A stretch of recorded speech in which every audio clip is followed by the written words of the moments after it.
Hello and welcome back to The Movies Made Us Do It. Me and Matt are back. How are you, Matt? I'm pretty good, sir. Yourself? I'm all right. We should say we failed to get hold of a copy of Last Temptation. Yes. Last Seduction. Temptation. Last Seduction.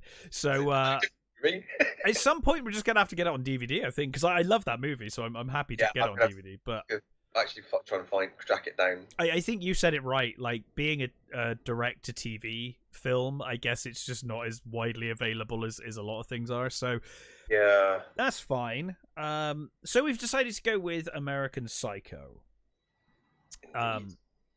Because I don't know. I was just thinking films in a somewhat similar genre, and I was like, oh, actually, American Psycho. Because then, you get Reese Witherspoon, and you get to see Jared Leto die. So I thought that pleases you in all directions.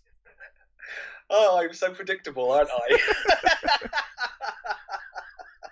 So, I was going to mention how much I enjoyed watching Jared Leto.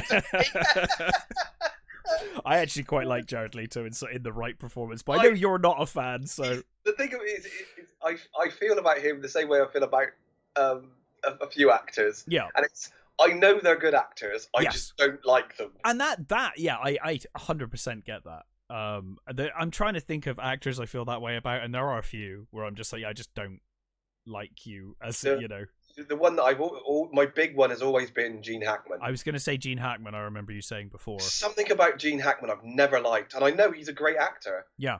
But I don't know what it is about him. There's just something that puts me off him. And it's weird, isn't it? It's that kind of intangible thing that you can't quite put your finger on. But in any case, when did you first see American Psycho? I went to the cinema to see it. Oh, okay. Were you a fan of the novel, the source material? I never read it. No, Me either. So I'd seen The Velvet Goldmine before this, right? And I really liked it, and I liked Bale in that, and I'd seen him in a few other bits and pieces, and I thought, well, it sounds like I saw the trailers and was like, well, that sounds like it could be a weird and interesting movie, because it was getting the buzz about it was really good. Yes. And people were talking about how they were calling the novel unfilmable, which is always one of those things where you go, well, now I kind of want to see it just to see what it's like. Just to see the train wreck. Like I said, I liked Bale in the few things I'd seen him in at that point. Yeah. And I thought, well, he looks like he's doing a good job in the bloody trailer, because this was the thing that totally, put him. This put him on the map firmly, didn't it? Yeah. Because he was pretty much, to the wider audience, he was completely unknown, because he had a bit part in that Spielberg movie as a kid, right? He was the main character in. Is he the main character in that? I've never seen it, so. Oh yeah, he's Empire of the Sun. Empire of the Sun. That's the film, yeah. Because I knew he was in that, and I've never watched it, but. I watch it, dude. It's really good. Oh, cool. Okay. Yeah, he's the son of I think he's I can't remember if he's an ambassador, but I think he's in Hong Kong or Singapore or something like that. Right. And it's the Japanese invade, and it's basically him sort of traveling through. Trying to sort of avoid the Japanese and stuff, and then he gets captured and he gets put in a camp and stuff. It's really good, really good. And you can see in his performance in it that he was already he was already pretty accomplished even as a young actor. Yeah, at that age. And I love the stuff about him getting cast in this as well. The things like initially it was going to be Cronenberg and Pitt. Okay, that would have been quite a different film. And they wanted to do all sorts of stuff with it, and it sounded really fucking weird. He didn't want any nightclub scenes. It was going to end with a Barry Manilow song on top of the World Trade Center. It sounded really weird, right? And then it all sort of fell through. And then they wanted DiCaprio for it, and he got involved. And from DiCaprio, they who was it? Was what's his name? Did JFK? Kevin Costner. No, the director. Oh, sorry. I can't think off the top of my head. Don't know. That's really annoying. I can't find it in my notes now either. But that sort of they were willing to go like big money for that because obviously they wanted DiCaprio and he was coming off of Titanic, and they basically he was getting warned off it, saying this will damage your reputation and this will damage your he was that kind of base. Yeah. So eventually, I think they offered it to him to Bale. Bale said he was going to do it, and the director who ended up with it, they had it, and then because DiCaprio got involved, noticed, they sort of sidestepped them, and when eventually that fell through as well, they slashed the budget, and Bale was taken on board, and Mary Harron was directing again, and I loved it. There's a story where the writer Bret Easton Ellis basically said yes to a meeting with Bale, and he was like, he's not going to be right for the role. I don't understand it. And Bale came to the lunch as Bateman and spent the whole lunch as Bateman, and Ellis was like, it was the weirdest experience of my life. He's like, I met my own character. Yeah, I was sat there with my own character, and it was fucking weird. And Bale completely threw himself into it. He's this kind of what he's known for. These days. He's known for, but she asked the director of the Velvet Goldmine whether how good he was, and he said he's the best actor I've ever worked with. And of course he turned up, and at the time he was, because he'd just been using, I think it was a Manchester accent, he was speaking with this accent, and he was really skinny, and they were like, oh god, this might be a mistake, and he was like, no, just give me a couple of weeks, and within a couple of weeks he was huge. He is in, like, I think in this movie he is in the best shape he's ever been in.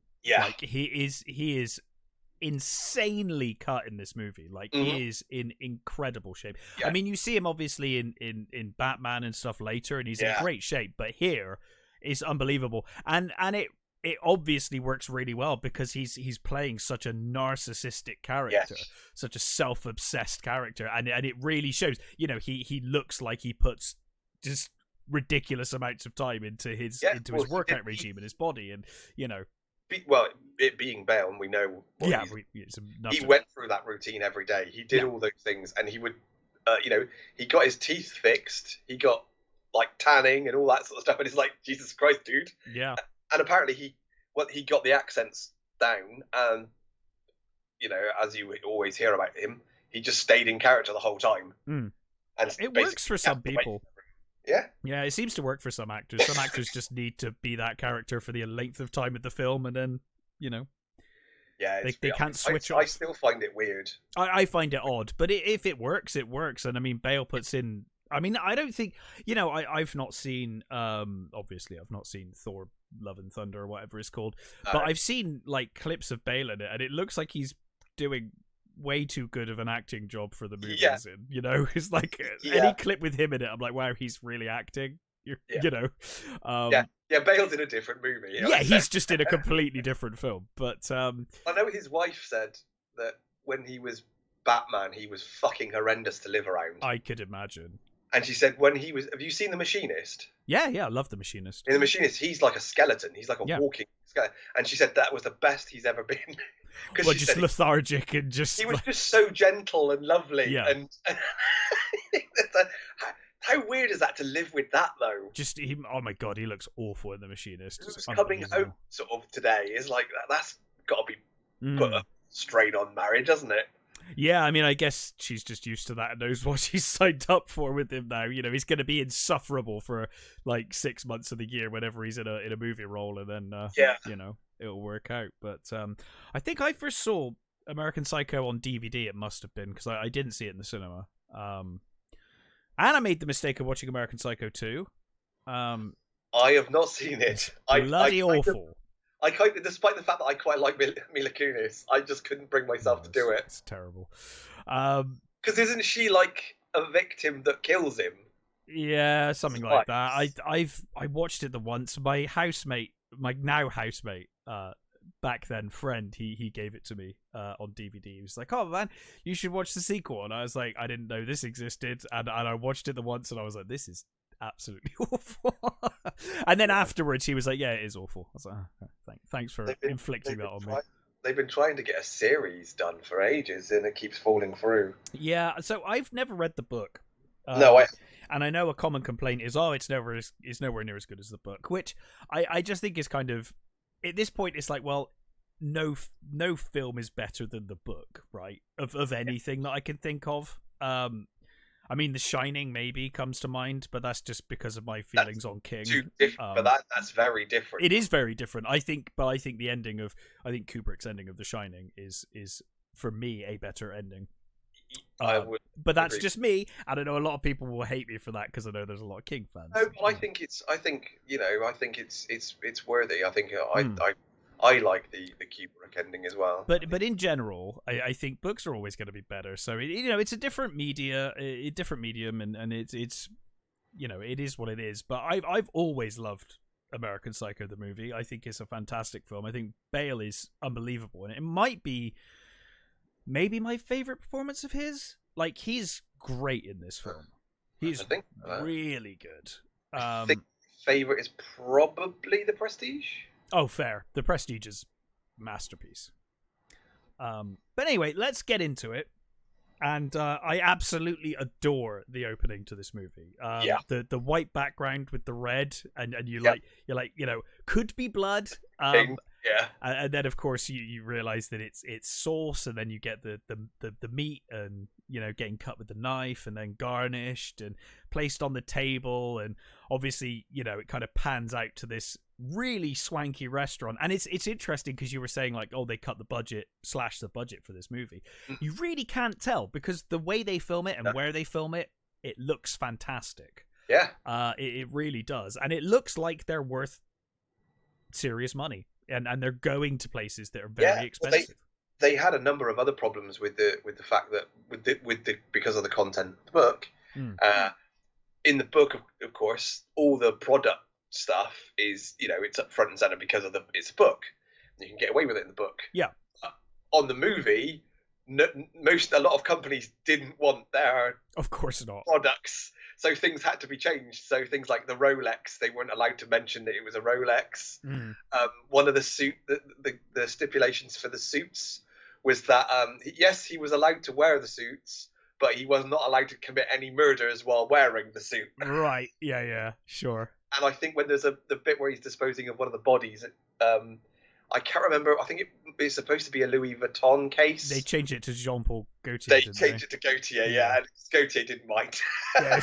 Whatever. Why not? Gaultier's pretty broad-minded. He didn't care.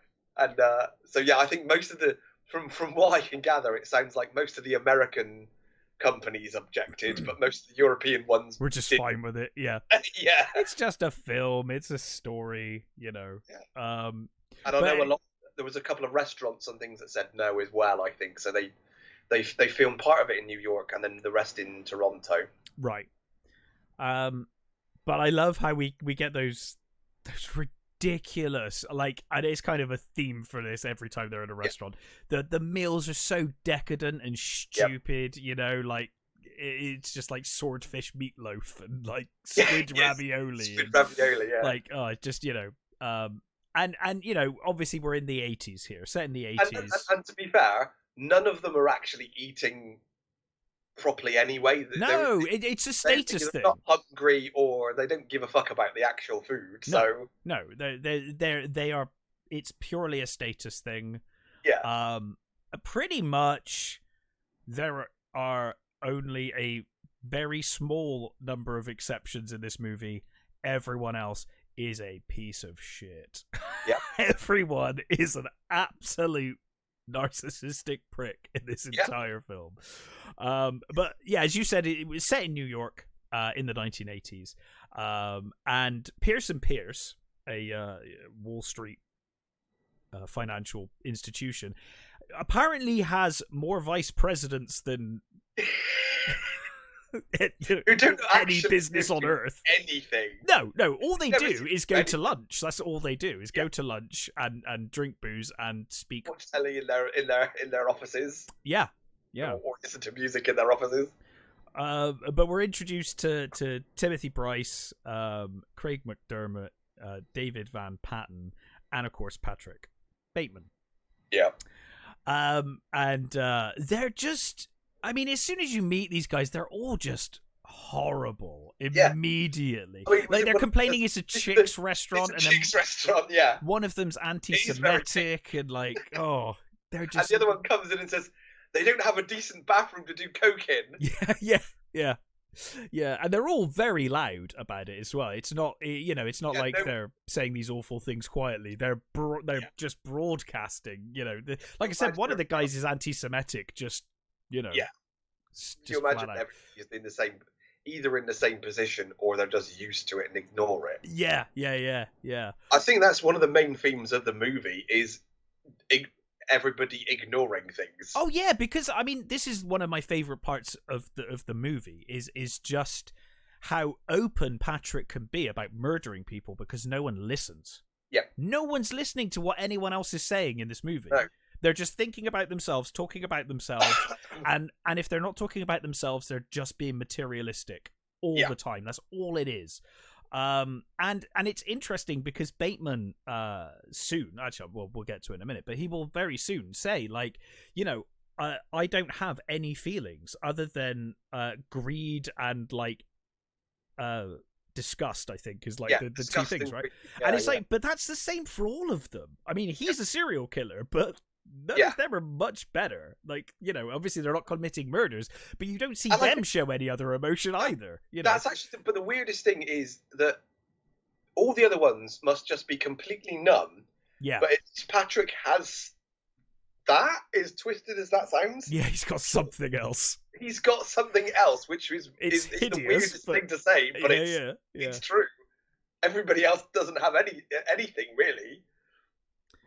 So Bateman does actually take down I think it was McDermott. He takes him down with the he says like cool it with the anti-Semitic remarks, and he makes some fun of it because he says his girlfriend is one or something, doesn't he? ACLU, dating someone from ACLU, and then just to top it all off, in case you didn't hate these people enough already, bearing in mind this is also set in the 1980s.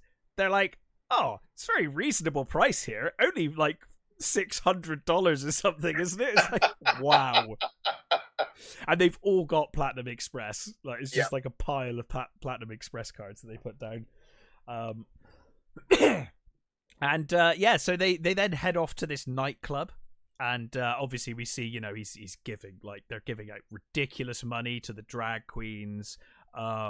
And obviously, and of course, this is the scene where we're introduced to this film's incredible soundtrack. It's one of the best soundtracks of a movie ever. It's incredible, and we get to see Bateman. This is the first scene, I think, where we see Bateman just being open about things.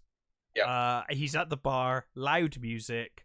And he tries to pay with card, doesn't he? And she's like, "Oh, I think it's token. Or is it token? Tickets. Yeah, some sort of tickets he's trying to pay with." And the bartender's like, "Those are no good here anymore. It's cash only." And he just says, like, "You're a fucking ugly bitch. I want to stab you to death and play around with your blood." Yeah. He just outright says it. I mean, obviously it's loud club night, and he on his smile, really on his face. Yeah, and he smiles and takes the drink as if nothing happened, and obviously she didn't hear it. Yeah. And then we get his apartment, don't we? The next day, we see his apartment, and obviously it's barely anything in it. It's everything I hate in a modernish style apartment. That kind of, obviously this is set in the 80s, but that very modern look of minimalist, and I hate that. For me, I like stuff. So. I got stuff everywhere, so I like stuff. It doesn't work for me. And we get his first monologue where he says, my name is Patrick Bateman. I'm 27 years old, and he goes through his exercise routine and the wearing the face mask if his face is puffy, and what he washes in, and all of this stuff. Yeah, all the products he goes through, and again, I love this. This is further proof, if ever needed be, that women are the same are just as the same as men. Well, apparently, when he was doing his shower scenes and stuff, the the room was full of women coming to watch him. Well, of course. Yeah, and why not? He's in good shape. Yeah.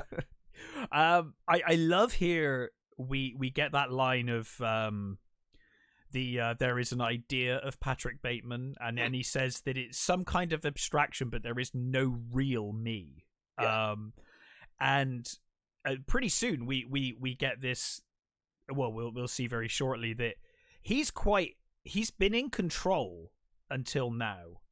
In that he's murdering people by night, but he's businessman by day, and that's worked out quite well. But now he's starting to slip, and he's getting these cravings during the day, and it's kind of becoming a problem.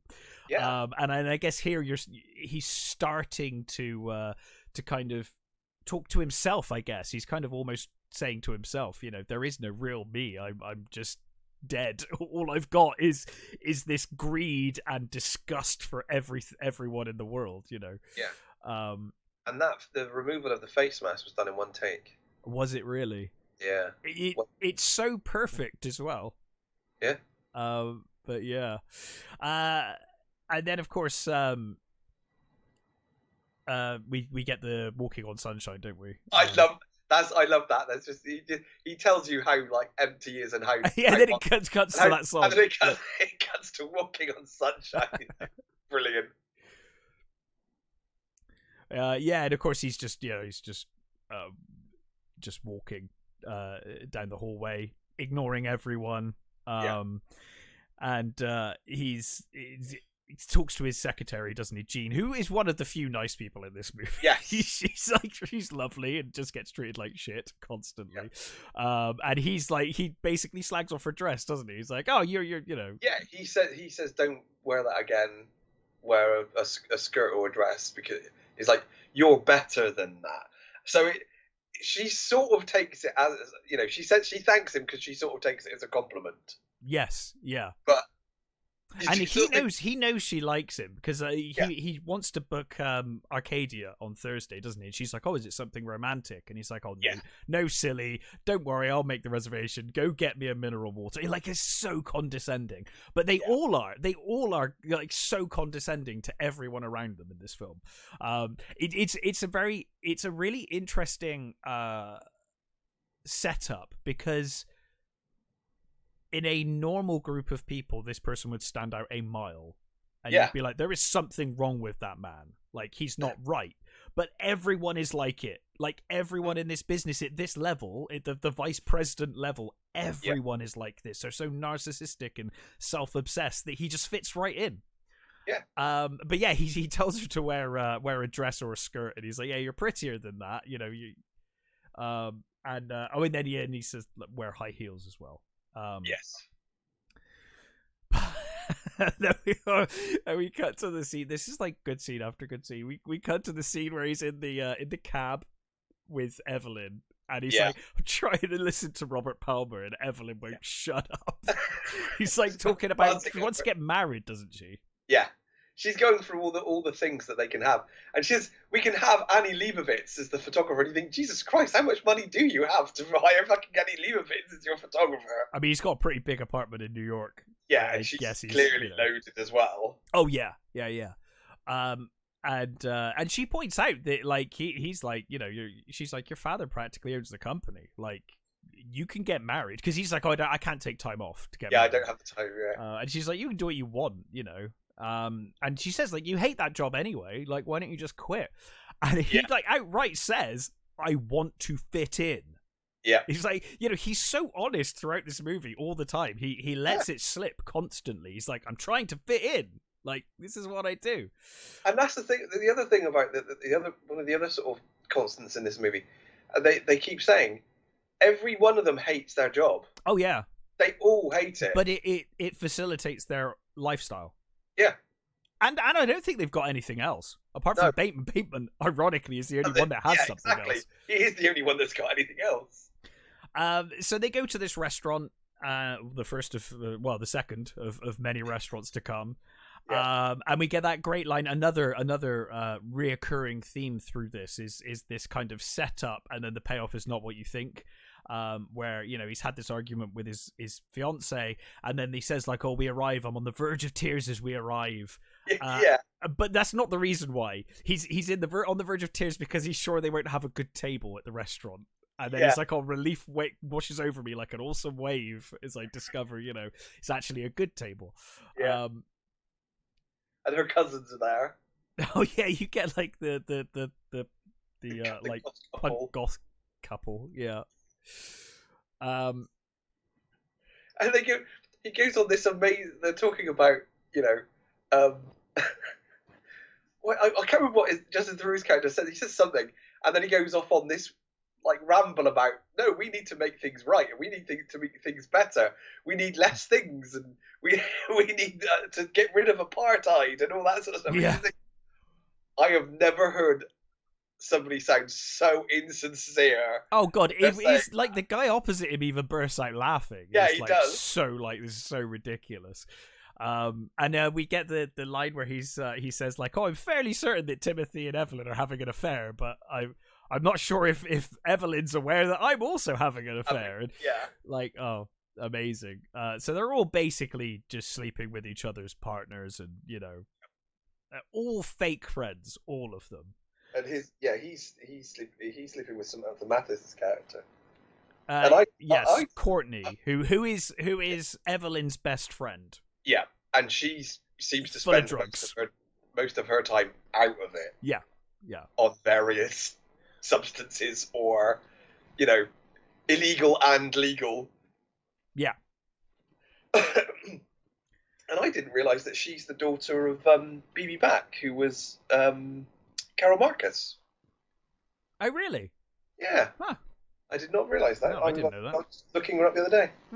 So, interesting. So we get our first. Obviously, we know what Patrick is, but we got our first hint of what Patrick is as we see him getting some money out at night, and he starts following a woman. So they stop at this crosswalk. They have a little moment. He says hello, and then she kind of says hello back, and then she kind of looks at him, and she's like, "Oh, actually, he's quite pretty, Yeah. And then they walk off together, and then immediately hard cut to the next day. He's shouting at the Chinese couple in the dry cleaners. Yeah. Trying to get this massive blood stain out of his sheet. I think it's his bed sheets or his shirt. I'm not sure. Yeah, and he says they're like really expensive, and you can only get them in one place, sort of thing. Yeah. And he says, "If you don't shut your mouth, I will kill you." Yeah. I don't understand you. He's going. It's like, and that woman comes in, and she's like, "Hey, what are you doing down here?" And he's like, "Hey, can you know these people? Can you explain to them?" It's like, "What is that?" And he's like, "Cranberry juice." Cranberry juice, yeah. Yeah, yeah, of course it is. But he just talks his way out of it, and then I love she's trying to go on a date with him, and she's like, "Hey, we should do lunch soon," and he's like, "Oh, I can't, I work all the time." And she's like, "Oh, what about a weekend?" He's like, "What, Saturday, next Saturday?" And she's like, "Yeah," and he's like, "Oh, I can't, I've got Les Mis next Saturday." Yeah, he's come. And he's like, "Oh, I'll call you, I promise." Because that's the other one as well, that when in his apartment, when he's taking a pee, there's that Les Mis picture just there, and he's like reflected in it. Yeah. Yeah, and earlier we get his face reflected in the menu as well at the restaurant. He's kind of looking at his face in the menu as well. But yeah, he promises to call her, and I think we then cut to him in his apartment on the phone to Courtney, and what is when the porn's on in the background. He's just watching porn, and he's like telling her, "Oh, you're dating Louis. He's in Arizona. You haven't got any plans, what could you possibly be up to?" But yeah, and he basically says, he's like, "Hey, we'll go for dinner," and she's like, "Oh no, I don't want, I can't. I've been waiting for his call." She's waiting for him to call her, because she's trying to be good, and he's like, "Oh no, I'll get us a table at Dorsia." And obviously, Dorsia is like throughout this movie is like the most impossible place to. Yeah, it's obviously the latest big thing. Yeah. So of course, promising that, he's like, wear something nice. We're going to Dorsia, and of course he calls this awful restaurant. Yeah. And they just laugh at him. He's like, "Oh, I know it's late, but can I make a reservation for 2 at 8 or 8:30?" And they just laugh. Doesn't he? Yeah, he doesn't say anything at all. He just laughs. Yeah, he just laughs at him. And then obviously Patrick hangs up. Now, luckily, when he meets Courtney, she's so out of her face. Yeah. I think she passes out in the limo, right? Yeah. And then wakes up, like, he kind of wakes her up at the restaurant. Yeah. And he just tells her that they're at Dorsia. They're not. They're at some completely other restaurant. She doesn't. I think it's Barcadia or something. As far as she's concerned, it probably is. Yeah, and then he tells her what she's gonna eat. Yeah. He's like, "Oh, you're gonna have this, and then you're gonna have this for main because it'll play with this." And he says what the he's like some restaurant reviewer said it is like playful but mysterious and all of this nonsense. She'll love it. And then of course she just passes out in her chair. But we find the reason for all of this. The reason he was so happy that this happened because now his shallow ass friends all think he booked Dorsia. Because of course she told her partner who, he was Bateman was supposedly looking after her while he was, in Arizona.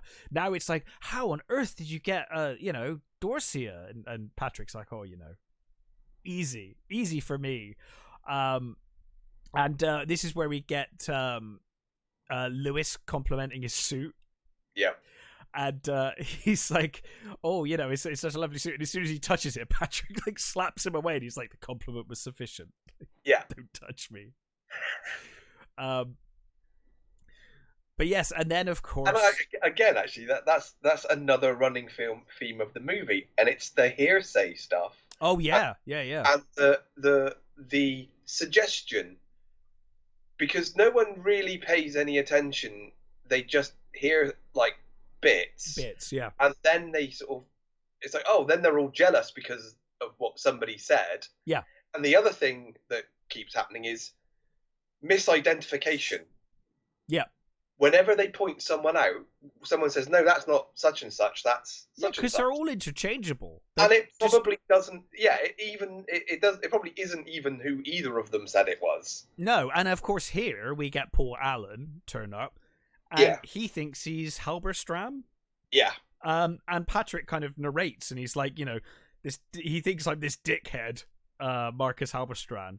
And basically he's like, he thinks it's me. He thinks he's me because I wear glasses and suits, and we both do exactly the same job because they all do the same job. But I've got better hair than him. I've got better hair. Yeah, I've got slightly better hair. But of course, like Patrick just goes with it and just pretends like he is this person anyway. And then of course I think Alan gets congratulated by someone for some account that he's got, Fisher account, I think it was. Yeah, something like that. And yeah, of course, as he's leaving, Alan pulls out this card, and he's like, "Oh, here's my card, my new card." Yep.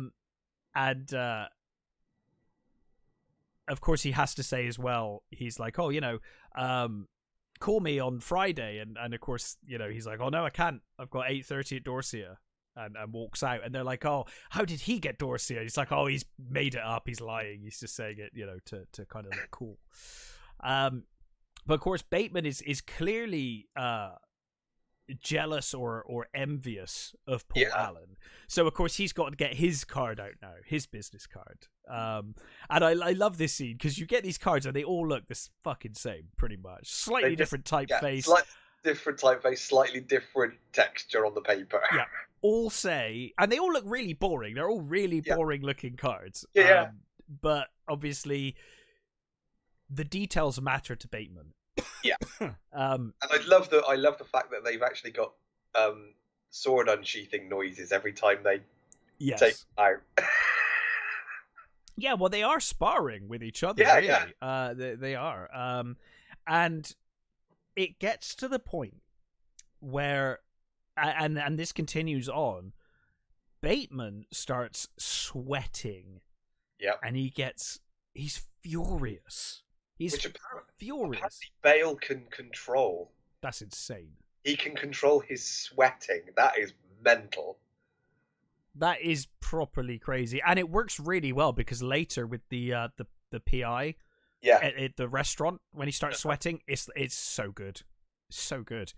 But yeah, he gets so upset, he looks ill, to the point that Lewis is like, "Are you okay? Is something wrong, Patrick?" Because obviously we discover later that Lewis is in love with Patrick. He says to that they're all comparing cards, and then someone says, "Let's get out what's his faces again," and they take Paul's, out they take out Paul's and again, and they all just stare at Paul's card. He's like, "Oh my god, he even has a watermark." Yeah. And he drops the card, doesn't he? He actually drops it out of his hand. He's just destroyed. But yeah, and we cut to, I presume, that evening, with Patrick on his way home, and he stops to a homeless man, and he's like, "Hi, I'm Pat Bateman. Do you want some money, some food?" And he starts basically taking out money for this guy, and the bum says like, I'm hungry, Yeah, I lost my job. And yeah, he's like, I lost my job, and he was, Bateman's like, why, were you drinking? Yeah. And he basically starts saying, we've got nothing in common. You stink like shit. Yeah, he kind of stops and he's like, oh, you're just so far beneath me. We've got nothing in common. I don't care about you because we've got nothing in common. And he says, like, get a job, Yeah. And he says, like, you've got a negative attitude. That's what's stopping you getting a job. Yeah. But yeah, and he's like, yeah, you reek of shit. It does remind me of the scene in Big Lebowski? No, Clockwork Orange. Oh yes, very similar actually. It's got that sort of the same sort of tension that you get when they're surrounding the hobo in that. Yeah. Yeah, but then anyway, Patrick eventually takes a knife out of his briefcase and stabs him. Yep. And then kills the dog. I think he kills the dog as well. Stamp on the dog. Yeah, he stamps that. I mean, he's not well anyway. He stamps it to death, basically. Yeah. And then again, again we cut so brilliantly from something so awful and violent to him at a health spa, and this woman's like, oh, you've got such a wonderful smooth skin, and and he's getting this manicure, and we get that wonderful, again, brilliant monologue where which I'm assuming is probably from the book, but obviously I've not read it. I think so. I think so. Like, I have all the characteristics of being a human: flesh, blood, skin, hair, but not a single clear identifiable emotion except for greed and disgust. Yeah. Something horrible is happening inside of me, and I don't know why. And this is where he kind of confesses to himself that the bloodlust is slipping and is starting to bleed into his day-to-day life. And he says, like, he feels on the verge of frenzy. Yeah, I think Bale, from what I gathered, kept the book with him. And really? He made sure that he was using lines from the book. That's cool. So, and which the director, was like Christopher Lee. Yes, yeah, or Goshen even. Yeah, yeah. So yeah. I mean, I love the idea of that, keeping the book and just bringing it out when you need it, sort of thing. Yeah. We then, I think, cut to the Christmas party where Patrick is scowling at everyone. Yeah. Just disgusted by, like, you kind of get the impression that the whole idea of, like, silly Christmas outfits and Christmas just absolutely disgusts him, And you get that he doesn't react at all when somebody puts antlers on him. No, it's almost like he doesn't notice. It's like irrelevant to him. He just doesn't even. Because he walks up to Paul Allen afterwards and starts talking to him like it's not even there. And he's obviously jealous about him having this account, he's kind of like, oh, is Paul Allen still got that? He's still working on that, handling that Fisher account. And Evelyn comes over and she's like, oh, mistletoe alert, Merry Christmas. And he's like, she's like, oh, you're late. And he's like, I've been here the entire time. You just didn't see me.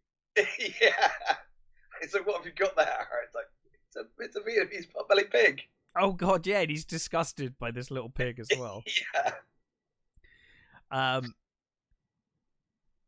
But yeah, and then she calls him a Grinch for scowling. Yeah. And she says, "Oh, what does Mr. Grinch want for Christmas?" And don't say breast implants. Yeah, I don't say breast implants again. And he just completely ignores her and just walks off with kind of a smile on his face. But yeah, so he walks up to Paul Allen, and of course he immediately thinks he's Marcus still. Gets the wrong person. He's like, "Oh, Merry Christmas," And Patrick says, "Hey, we should have dinner." And, Paul suggests bringing Cecilia, who is Marcus's wife or girlfriend. And then Evelyn comes up, and of course it doesn't click here either. Although I don't think it would have mattered even if Evelyn had said that he was Patrick, because I don't think that Paul ever listens to anyone ever. No. But he just compliments her on the party and walks away. And she's like, "Why was he calling you Marcus?" And then Patrick is like distraction. He's like, "Oh, mistletoe alert," and then he kisses her. And so he knows how to manipulate people when he needs to. Yeah. And he knows how to manipulate her when he needs to.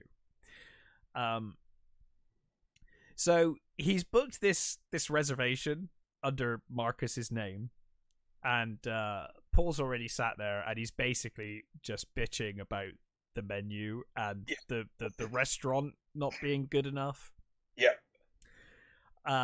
But of course, Mex or something, isn't it? Yeah, but of course, Bateman is playing this other person, so he doesn't, he doesn't care. He's happy to make Marcus look terrible, right? Yeah. So he's kind of like picking up the food there, right? Although you do get that line when he's like, "Can I help you with anything else?" I know he's like, "Do you want to hear what's on the specials menu?" And he's like, "Not if you want to keep your spleen." Yeah.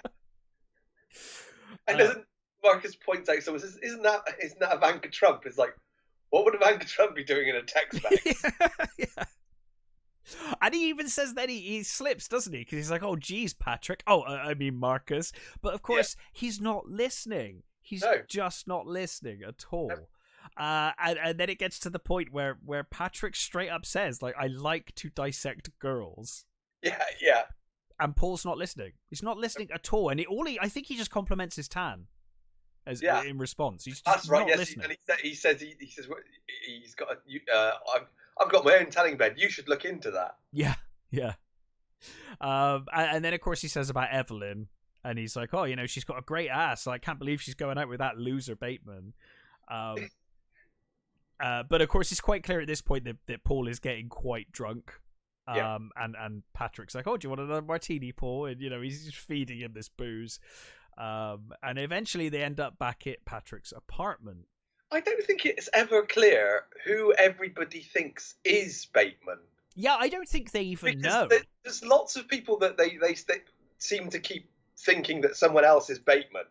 Yeah. But no one ever says which person it is. You kind of get the impression that it might only be Patrick that knows everyone's names anyway, because he's kind of a psychopath. Well, very much a psychopath, and just kind only the immediate 3 friends that he has know who he is. And one of them, presumably, because he's in love with him. Yeah. Like the rest of them might not even know who they're talking to. 4 if you include him. Yes, yeah. Because he's got, But I love, again, Paul doesn't give a shit about anyone, and he doesn't notice anything. He's been sat at this chair, now admittedly drunk. Sat in the chair. He's not noticed until this point that there's newspapers taped to the floor. And all of the furniture's covered in sheets, like dust sheets. Yep. But of course Patrick's like, "Hey, do you like Huey Lewis in the News?" And he says he wasn't in their early work was too new wave for him. But when sports came out, that they really came into their own. And he goes into the other room as he's talking, puts on a raincoat, And it's, do you know what it's the confidence, because he doesn't even do the raincoat up. He puts it on, and then he walks back in the room with an axe, picks up this axe, puts the axe down, and he's doing up the raincoat while talking, like doesn't miss a beat. He's talking about Huey Lewis and the News and how great they are now with, Hip to Be Squared being their biggest, their best song, their kind of definitive work. And he's like starts moonwalking with the axe and stuff. That walk is amazing. Oh, it's incredible. And then finally he finally realizes, and he's like, why are there like newspapers all over the floor? Do you have a dog, a little like chihuahua or something? Yeah. And then he's like, no, Alan. And he finally looks at him and he's like, is that a raincoat? And he's like, yes, it is. Yes, Alan, it is a raincoat. And then so he plays Hip to Be Squared. And he's dancing around, and I can't remember what he actually says before he. I think he's just talking about the band, isn't he? And he's like, "Oh, hey, Paul." Yeah. And Paul looks around. He just hits him with the axe. Yeah. And he's like, "Try getting a reservation in Dorsia now, you stupid fucking bastard."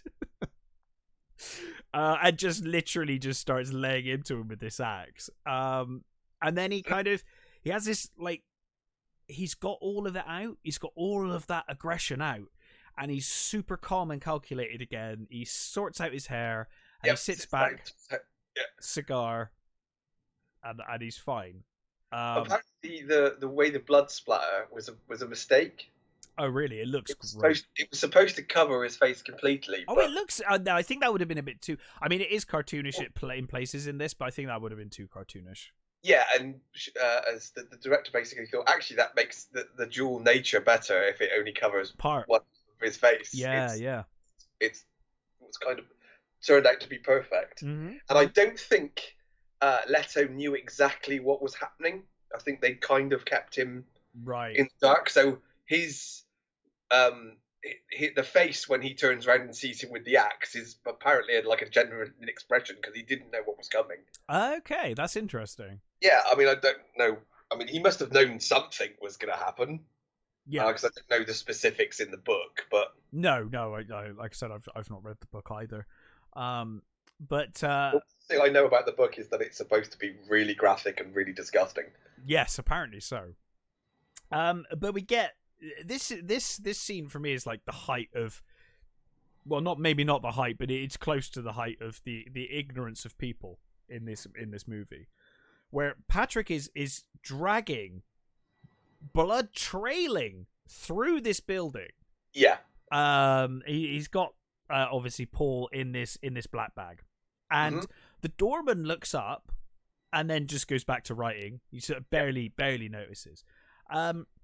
And Patrick's hailing this cab and putting this obviously it's so clearly dodgy as fuck. Yeah. Putting him into the trunk of this taxi. And yeah, that's not normal luggage, is it? No. That's And Patrick thinks he's been caught for a moment because Lewis comes up and he's like, "Patrick, is that you?" And he's like, "Oh my God, where did you get that overnight bag?" Yeah. It's like, Jesus Christ. So of course Patrick's like, "Oh, John Paul Gaultier," and as you said, they swapped this out because the other company didn't want their name associated with it. Is that what you said? Yep. Amazing. And a similar thing happened with the music as well. So Huey Lewis apparently,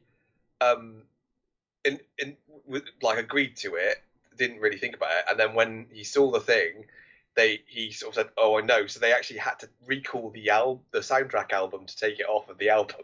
Really? Yeah. Wow. And Whitney Houston later on, there's a Whitney Houston track playing. Yeah. She agreed to that they could play the song, but not her singing it. Right. So that's why the version they use is an instrumental version. Ugh.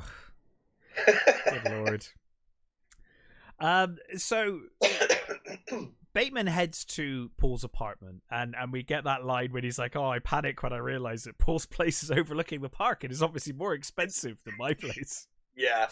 And he starts packing suitcases, so it looks like Paul's gone on a trip somewhere. Yeah.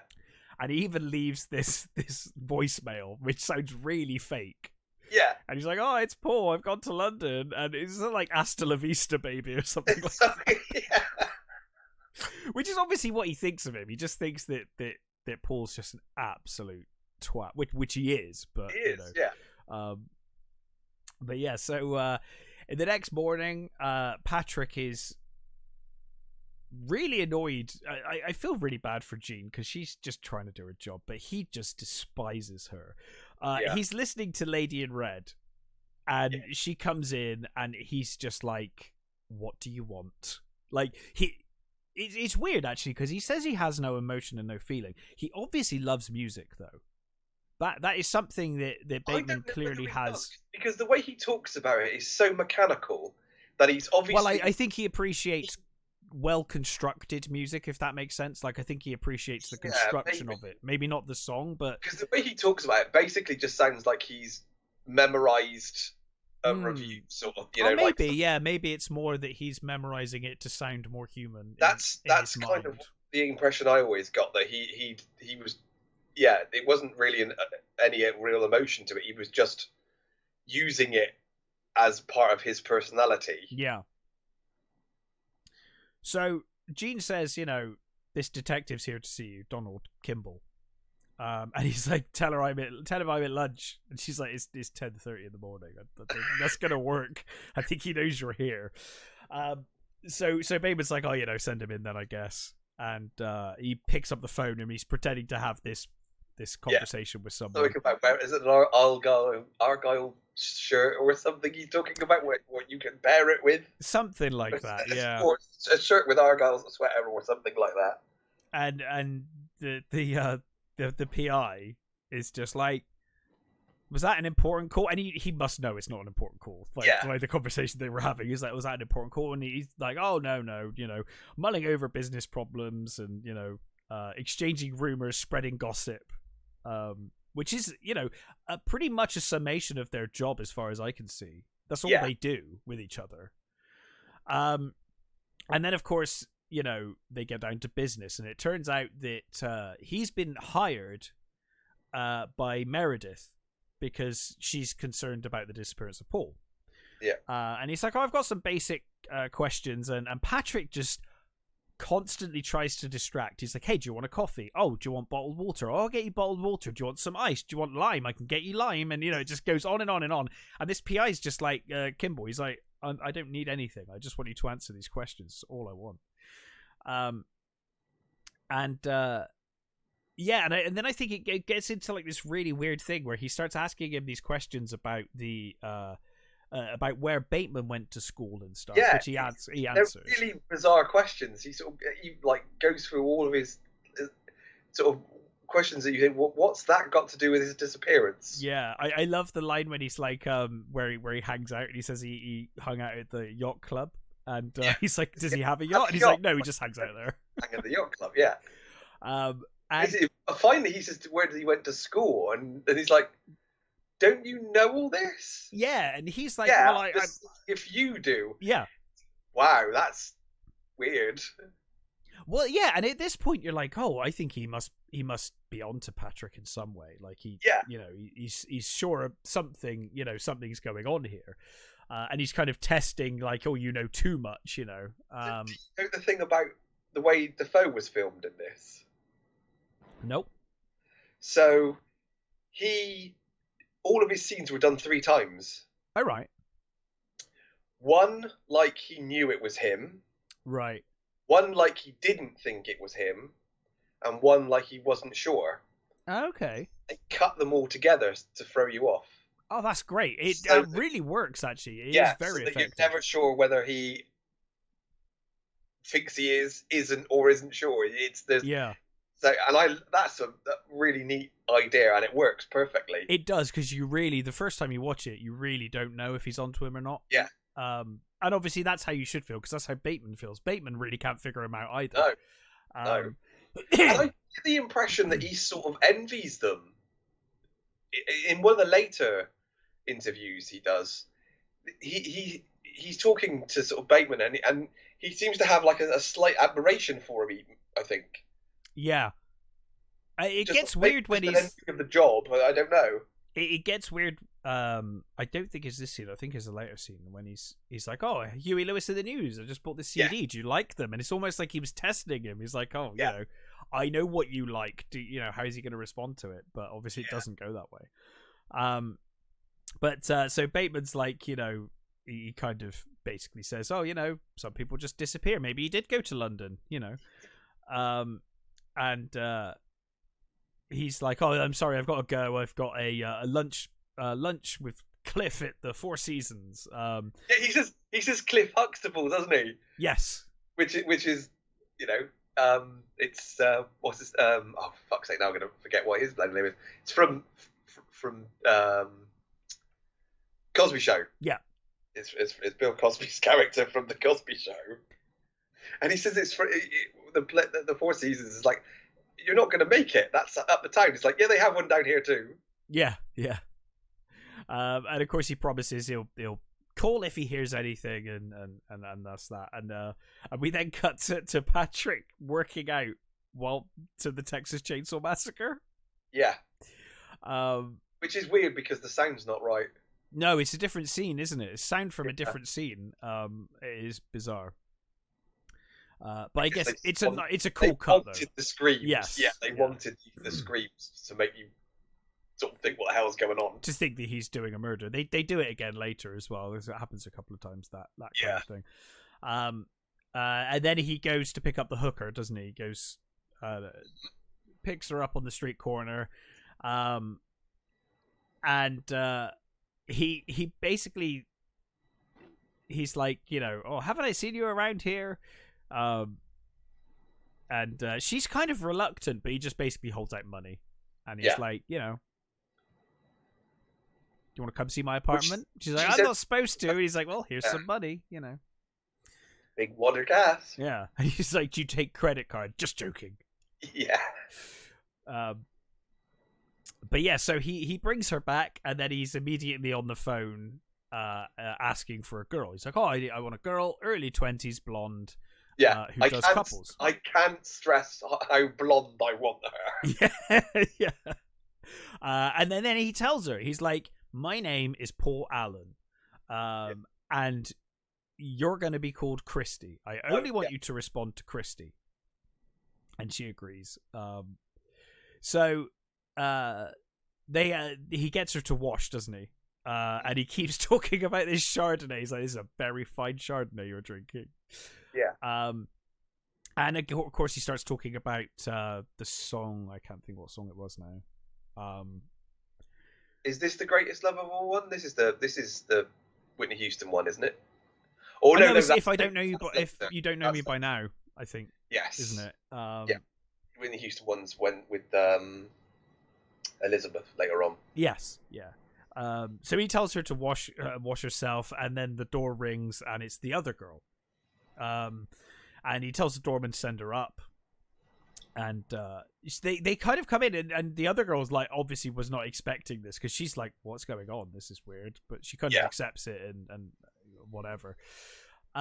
He's really upset because she's not blonde enough. Yeah. He's like, "Oh, I'm Paul. You're not quite, dirty blonde." Yeah, that's dirty blonde. And he's like, she's clearly taken aback by this. Yeah. And he's like, "I'm going to call you Sabrina. I'm Paul Allen." You know, he's like constantly reminding them, "I am Paul Allen. I'm Paul Allen." And he's like, doesn't he's like, "Hey, aren't you going to ask me what I do?" And she's like, "Okay, what do you do?" And he's like, "I work on Wall Street." And he's just got that smug ass smile. Yeah. Well, they both say no, don't they? They're both like, eh.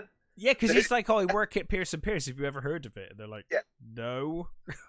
Why would a normal person have heard of this place? Yeah. And Christy's like, "Hey, you got a really nice place here." He's like, "How much did you pay for it?" And he's like, "Well, actually, Christy, that's none of your business." One of them, Sabrina, she literally takes out a cigarette, and he snaps immediately. He's like, "No smoking in here." Yeah.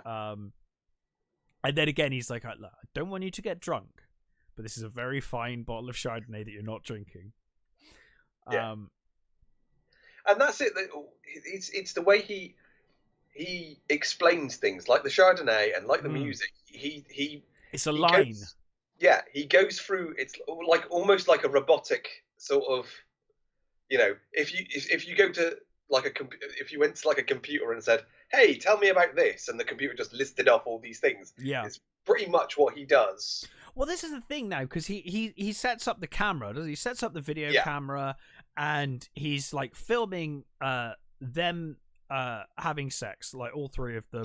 But while he's doing it, he's talking about Phil Collins. And Duke, and he's like going through listing all of these facts about it, and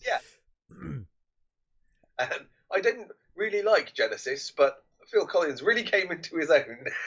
He's like Susudio. And the other thing is he's pretty much just watching himself. Yeah, he's watching himself in the mirror the whole time. He's just flexing and watching himself, and they're sort of you can see occasionally they'll like look over at him and catch him doing that. Yeah, he's not looking at them once. He has sex with them both, and he's just looking at himself in the mirror, flexing, like you said, just posing and whatever. But yeah, so they end up falling asleep. Yes, they fall asleep, and we then see him. One of them touches the watch. Oh God, yeah. Don't touch the watch. Don't touch the watch. Which I can't. Was supposed to be can't don't call a Rolex. Yeah.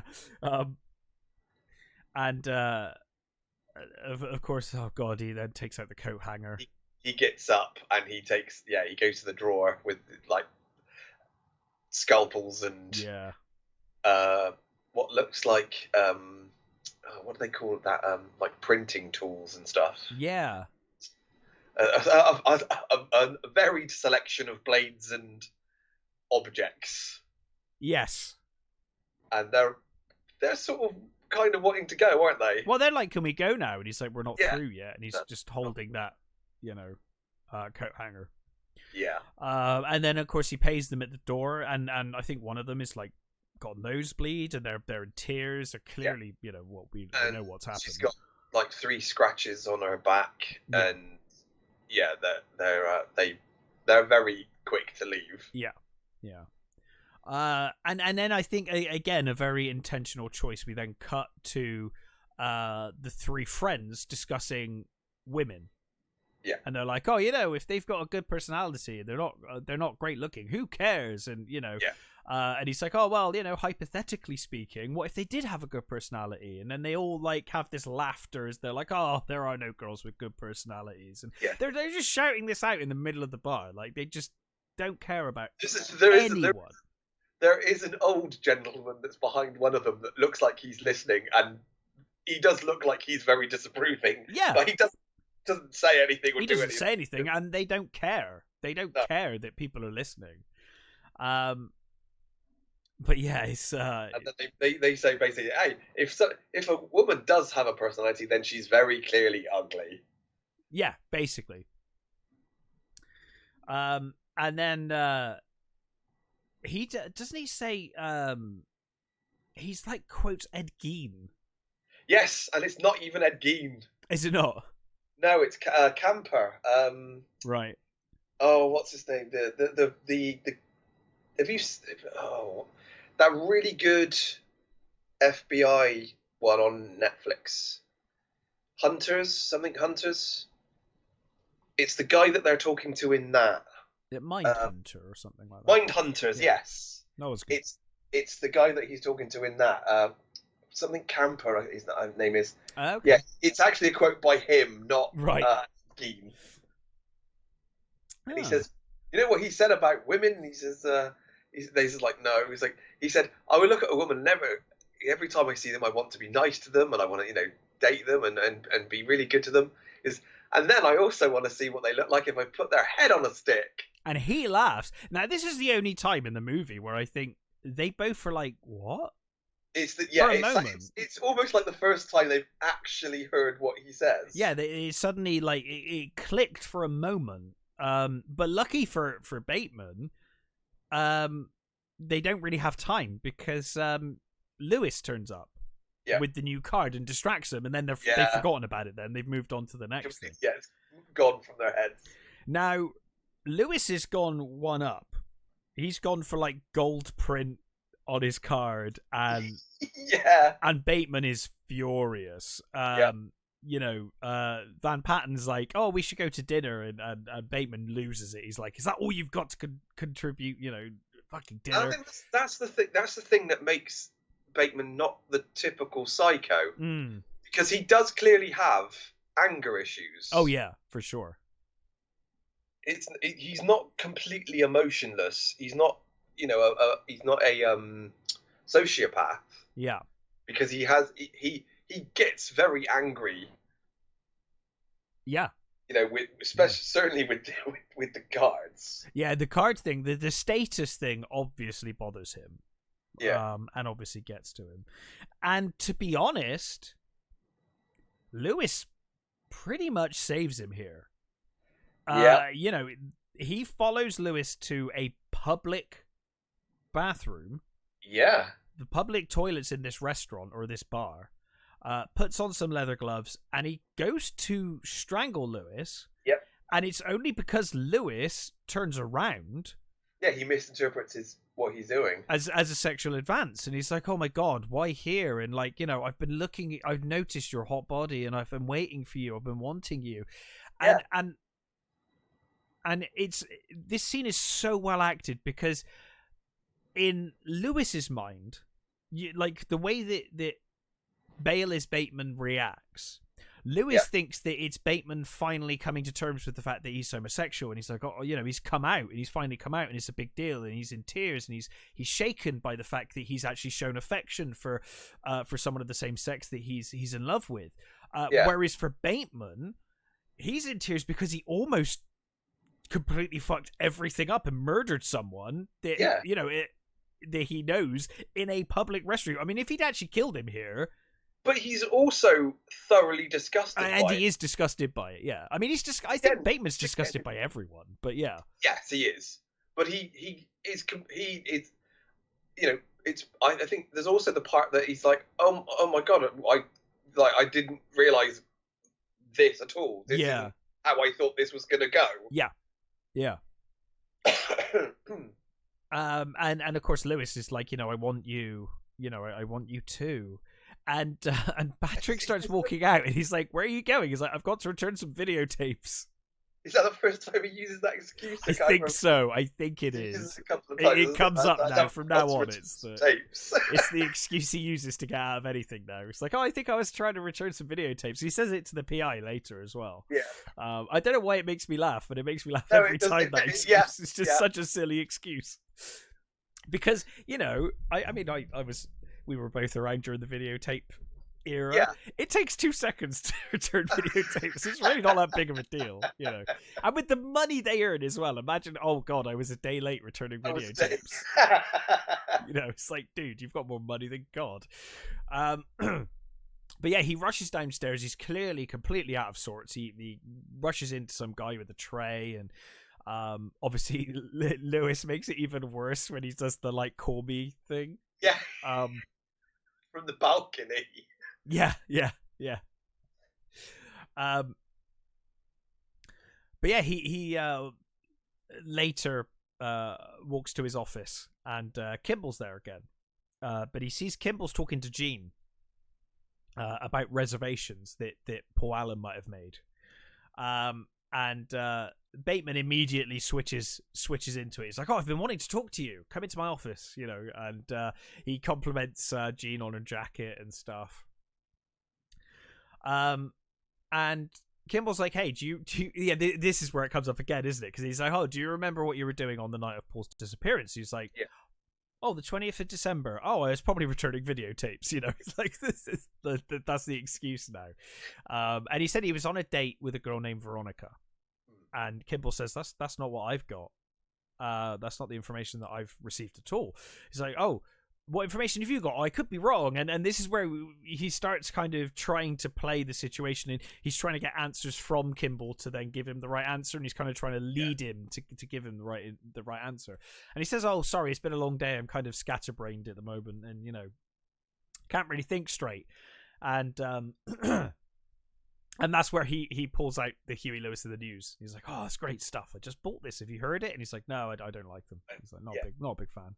I'm not a big fan of singers, does he say? Yeah, something like that. He's like, oh yeah, I'm not a big fan of singers. And then they talk about doing lunch, and he's like, oh, okay, well, you know, yeah, it'd be good for both of us if you can get your story straight about what you were doing that night, and we'll do lunch next week. And he's like, oh yeah, I'll be there, don't worry. Later, Patrick is having sex with Courtney, I think that's her name. And she starts like, she's like, he gets up and he starts getting dressed, and she's like, will you call me before Easter? And he's like, maybe. And I don't know when Easter is, but like, it could be like months away for like knowing Bateman. And he's like, you know, you still feel really sad for her. Or yeah. I mean, at one point she's like, I just want kids. I just want a family, you know. Clearly just wants a sort of a normal life, really. Well, that's the thing, and you feel like she probably turned to drugs because she's with a partner, not Bateman, but her other partner, who just doesn't give a shit. They're soulless. Yeah. She's like trapped in this soulless relationship with, like, she's so bored all the time because they're never there. She just wants a family. She's never going to get it from any of these pricks. Yeah. You know? She says, like, you know, she starts smoking. He's like, oh, I never knew you smoked. And she's like, oh, you never noticed. And she's like, hey, can we talk? And he's like, there's nothing to say. He's like, you're gonna marry Lewis. And he's like, yeah, because now he's trying to convince her. He's like, oh, you're gonna marry Lewis. It's gonna be fun. Yeah. It's gonna be great. And yeah, then he leaves. So he's like, and it's the way she sort of says, you know, oh, you know, if I don't see you, have a good Easter. Yeah. And he's like left the room, and she goes, hey, you know, she calls his name out, and he says, what? And you don't see him, and she just says, oh, nothing. Nothing. And you think, oh, that is really sad. She's just a husband of a woman. Yeah. And we then cut to a club with they're talking about STDs in the stalls, and they're all trying to do their drugs, and they're being too loud, and the guy next door is like, excuse me, I'm trying to do drugs. I'm trying to do drugs here. Can you keep it down? I'm trying to do some drugs. One of the pubs I worked in years ago, we had the manager had just cleaned the toilets, right? And we had a customer come to the bar and complain because his Coke stuck to the cistern. Brilliant. And it's like, right, one, you shouldn't be doing Coke in our bathroom. Yeah. And two, what the fuck do you want us to do about it? Because we're certainly not replacing it. No. Call the police. And that just reminded me of that. Yeah.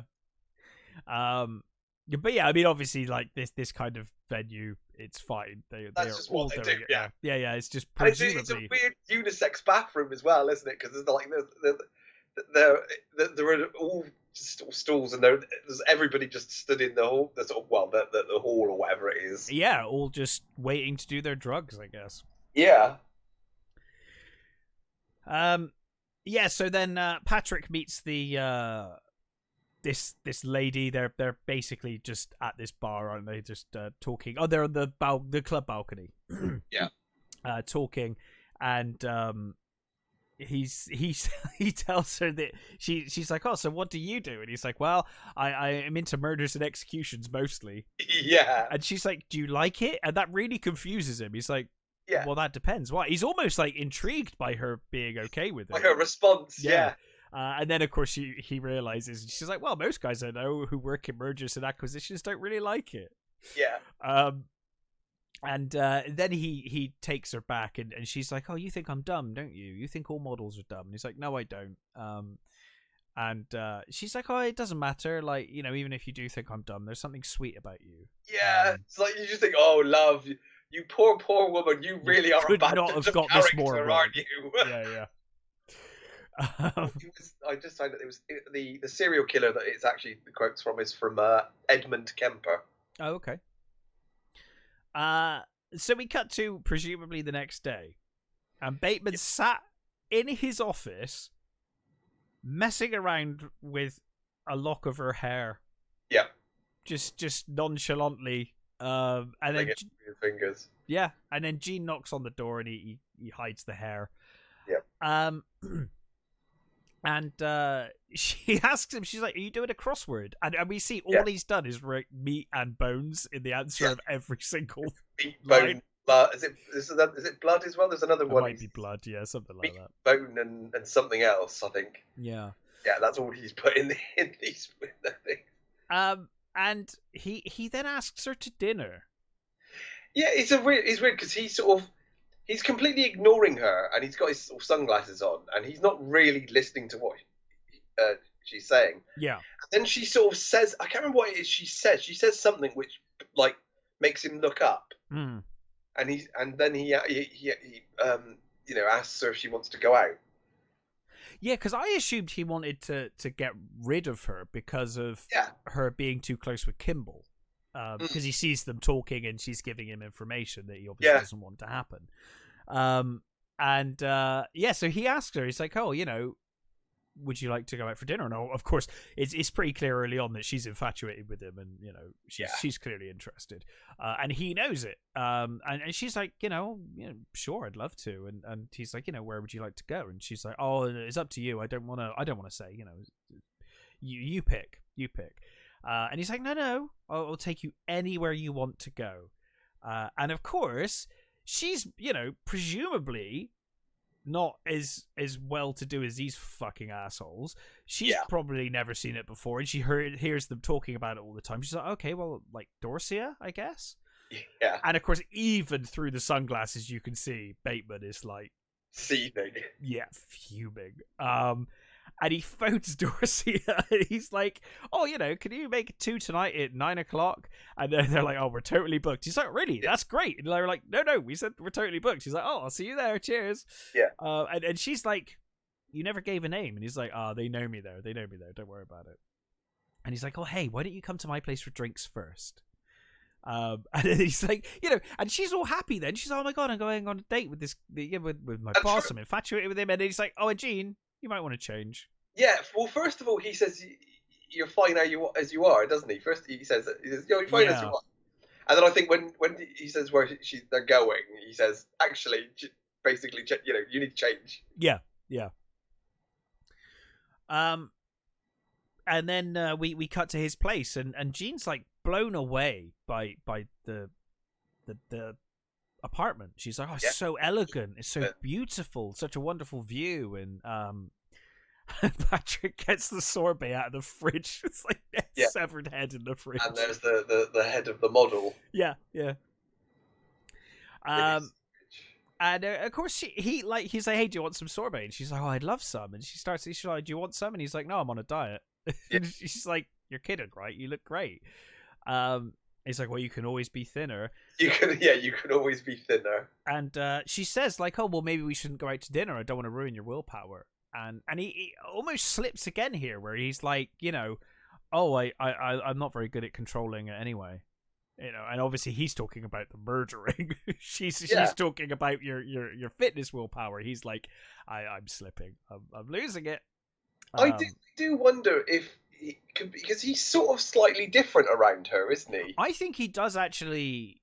Well, I think. See, the thing is, I do wonder whether it's people he's disgusted by, right? Yeah. And obviously in the job Which he's in, tends to be everybody. Well, the job he's in, everyone's an asshole, so that's easy murders. He obviously disapproves of prostitutes. Yep. He obviously disapproves of the homeless. Yep. For some reason, he doesn't like animals either, because dog and a cat he tries to kill later. Yeah. But I wonder with her, like, she's not done anything wrong. And he kind of struggles here, where he needs to kill her, really, because she's, working with Kimball and giving away too much. But he does falter a little here, and it is like, oh, maybe we found someone that he's not so disgusted by, Yeah. Because he's kind of in the kitchen, he's like caressing the knives as they're talking, and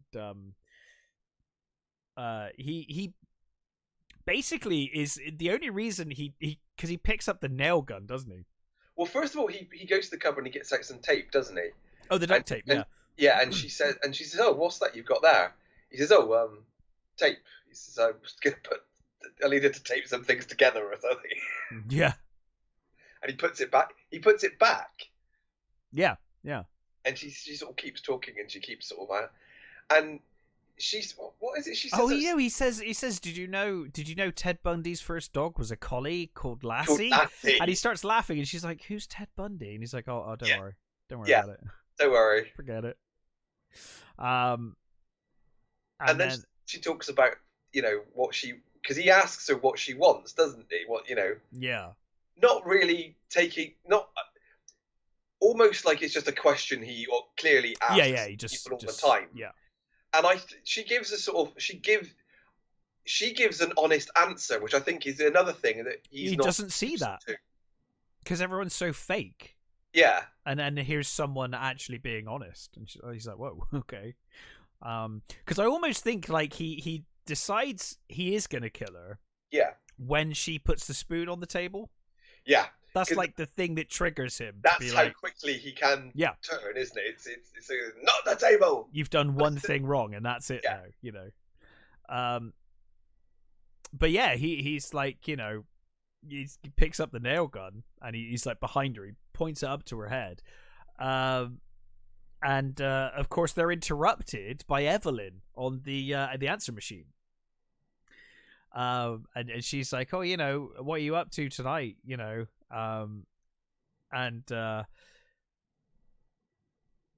She's like, oh, my boy next door, you're my Mr. Bateman. Yeah. And my Mr. Big. My Mr. Big, yeah. But yeah, big time CEO and whatnot, and obviously hangs up. And Jean's like, oh, was that Evelyn? Are you still seeing her? And he doesn't say anything, and then she's like, oh, I'm sorry, I don't have any right to ask that. And it's like, well, you kind of do. You're on a date with him. It's kind of pretty inappropriate. You kind of have a right to ask, to be honest. But he obviously puts down the nail gun, and he sits down, and she says, like, do you want me to go? And he says yes, but he's quite honest, and he's honest with her, and he's like, I don't think I can control myself. He's like, if you don't go, I think I'll hurt you. You don't want me to hurt you. I think something will happen. I think and obviously she just thinks he means like emotionally on a sort of, I will break your heart. Yeah. Or that they'd end up having sex and it would be a mistake, and then she'd be upset because he'd still be with Evelyn and it wouldn't work out. Whereas obviously he's talking about putting a nail through the back of her head. But and then I love, even after this, the way she's been treated. She's on the way out and she's like, oh, don't forget you've got that dinner date with Kimball tomorrow. Yeah. And then he's like, oh, thanks, it slipped my mind completely. It's like, Jesus Christ. Even, he's treating her like shit. And she, well, I mean, obviously, as the audience, we know he's actually been kinder to her than anyone else. Yeah. But from her perspective, she's just been, really fucked over here. And she's still like, oh, yeah, you've got that dinner date tomorrow. Don't forget. So this is a great scene where we've got Kimball and Bateman eating. And it comes back to that the night he disappeared. Have you had any thoughts? I like the way he puts salt on his food, and Bateman looks at him like he's never seen someone put salt on his. Well, food. I don't think they ever eat the food wherever they are. They just don't think about it or whatever, and obviously, And he puts salt on his steak. He puts way too much salt on. Yeah, he puts way too much salt on it.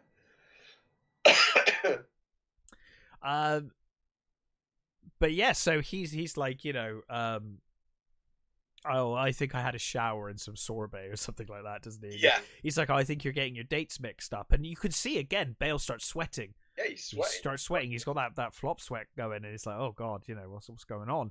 And he's like, "Oh well, where do you place Paul that night?" And he says, "Well, according to his date book, he had dinner with Marcus, although Marcus denied it initially." And Bateman's like, "Well, does Marcus have an alibi?" And he's like, "Yeah, I've checked. It's clean.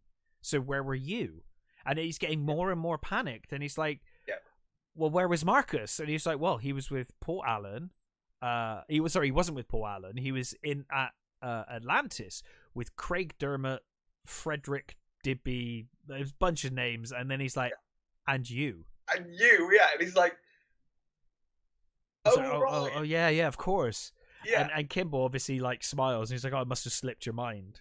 And then he's like, "Well, like I think he's just like kind of had a bit of a mental breakdown, and maybe he did go to London, just do some sightseeing or whatever. I'm sure he'll turn up sooner or later." And it's kind of crazy to think that one of his friends would have killed him for no reason whatsoever.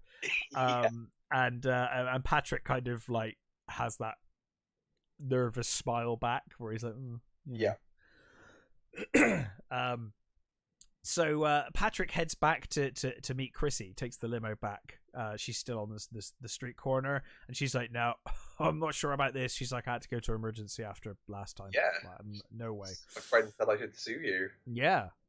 And he's like, "Oh, come to the limo. Just come to the limo. You'll be safe." And he holds out the money again, and obviously she's desperate for the money, so she. He says, "The limo driver's here. It's safe. You can, Yeah, that fucking limo driver's probably seen some shit though. Yeah. I would not trust that whatsoever.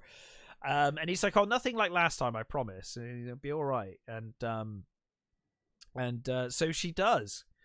And he closes the door, and he tells her, again, your name is Christy, and you're meeting a friend of mine called Elizabeth. She'll be joining us in a new apartment. And he's like, "Oh, you'll like her. She's a very nice girl." So of course they go to Paul's apartment. And he gives them. He puts ecstasy in the wine, doesn't he? Yeah. And they kind of talk for a bit, and yeah, and he's basically suggesting that they should, hey, wouldn't it be good if you two got together? Yeah. And she says, I'm not a lesbian. Yeah. And the thing is that's Guinevere Turner, and she is a lesbian. Well, yeah, actor. yeah. But yeah. But she's she's who Kevin Smith based the Chasing Amy character after. Oh, really? I didn't know that. Yeah. Huh. Yeah. I can't remember whether they were like they knew each other or not, but yeah, he Dogma and Chasing Amy, he based her on the Jerry Lawler and Adams character on her. Oh, I didn't know that. Also, yeah, she's the writer of this. Oh, really? Oh, I didn't know that. Yeah, her and the director, they wrote it together. Right. Huh. And she went on to do, after this one, she was working on The Notorious Betty Page, which is another great movie if you haven't seen that. Yes, yeah. So yeah, she starts. She's talking away, and Patrick's not listening. Neither's Christy. And she tells. Of course, she pisses Patrick off immediately by being like, "Oh, this place is nicer than your other place." Yeah. And he's like, "Oh, it's not that nice." And this is where they're playing the Whitney Houston track. Yes. And he's talking about Whitney Houston. And she laughs at him for liking Whitney Houston. It's like, you actually have Whitney Houston CDs? Yeah. So she asks, she's like, "So what does Christy do? What do you do, Christy?" And well, she says, "I know you from somewhere," doesn't she? She keeps saying, I'm sure we've met. And she's like, "No." And he's like, "Well, I know you. He says, how do I know you?" And he says, "It's my cousin or something." It's my cousin. Yeah. But yeah, so she's trying to call a drug dealer, right? Yeah, she tries calling her drug dealer. And he's like, "It's 3 a.m. Like, what are you doing?" And again, she gets the name wrong. She gets the address wrong. Yeah, she gets it all wrong. Yeah. And he's like, "It's Paul Allen's." And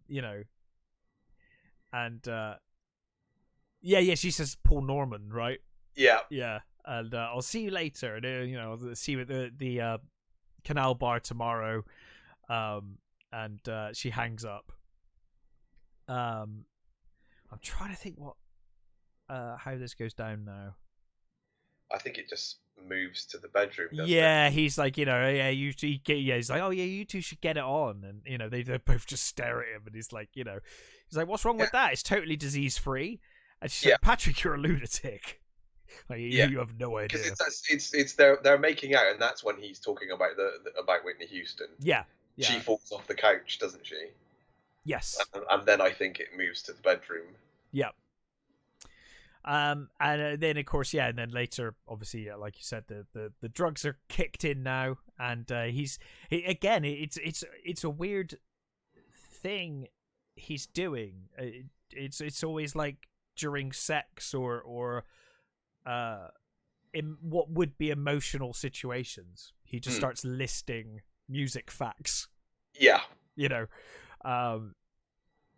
And so obviously, all three of them have sex, and again, much the same as last time. Was she trying? Oh blimey, what's her name? Christy tries to sneak out, doesn't she? She starts moving, and then she looks over. She looks over, and it looks like Patrick is going down on Elizabeth. Yeah, but then she notices the blood, doesn't she? And then the blood starts seeping through the sheets. And obviously Elizabeth is screaming, but at first you think it's like an orgasm or something, and then it's like, oh shit, no, actually. And Patrick looks up, and obviously his mouth, he's covered in blood as well now. Yeah. He's got that great look on his face. Christy starts running. She runs out of the room, and Patrick's chasing her naked. She opens this door, the closet, and you've got the two dead women hanging from coat hangers. In bags.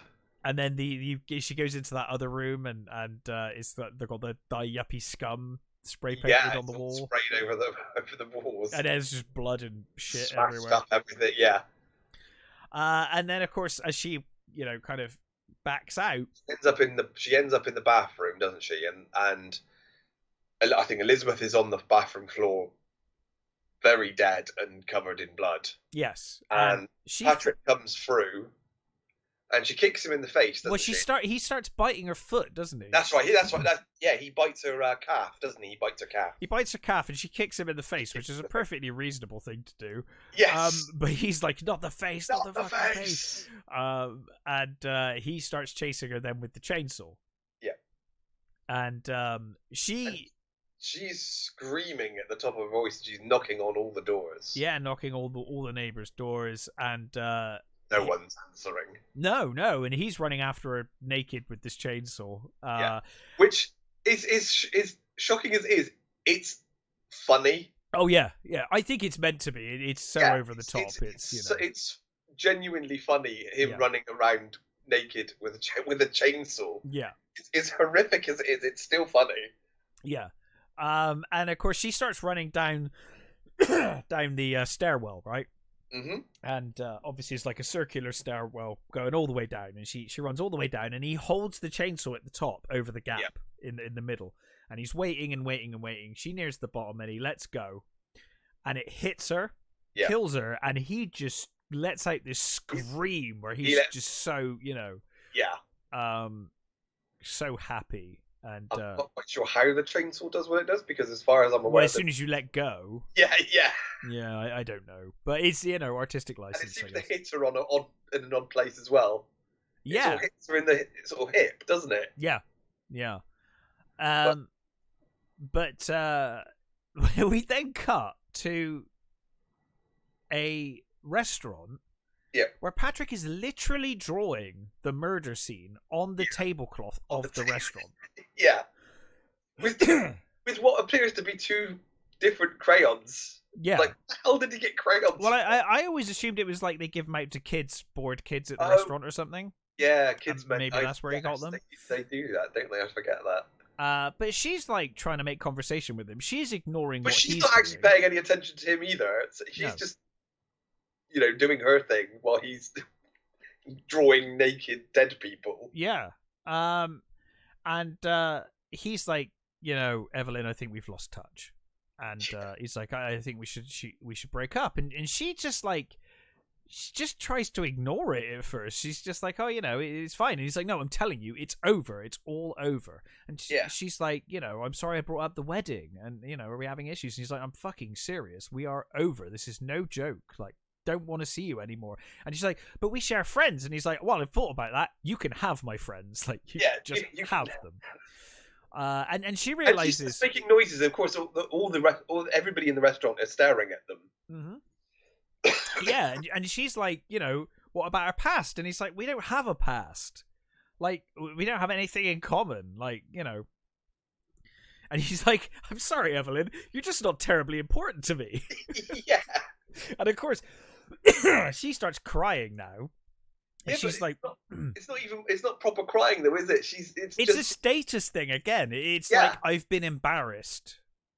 More than like I'm hurt that I'm losing you. It's just like, oh, you've embarrassed me in a restaurant, so I'm upset, And at first everybody takes notice, and then eventually they all drift off back to what they were doing, and she even stops making noise as well. It's just yeah.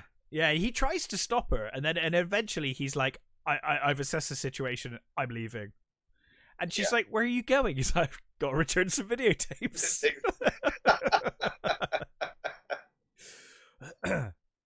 So, I'm assuming it's later that same evening. I don't know, but he's now properly starting to lose it, and he's using an ATM.